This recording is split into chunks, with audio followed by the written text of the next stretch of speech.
रहने वाली लोग ये न बड़ बता रहा मैं ऐसा कहत है हमार करियर खा गए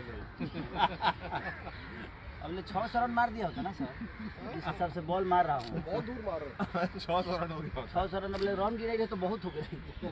सबका रिकॉर्ड तोड़ के 80 कर रहती हम। कल से हमारे इंटरव्यू ले शुरू, आईपीएल में हमारे बिक्री शुरू।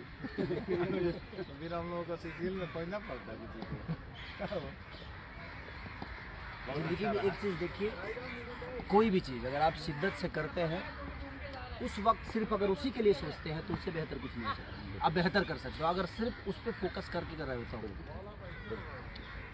और दिमाग में रही जो मेहरारू गरिया में लगी तो क्या दिक्कत हुई, पता चले बॉल समझ के तो लाए दो गाड़ी दे दे लॉस विकेट में विकेट हो गए चाहे मार देनी 2-3 गो छक्का तो बॉलर गइले वो बॉलर के कैरियर खत्म। तो वो सब चीज़ें हैं, हम लोग प्रैक्टिस नहीं किए हैं।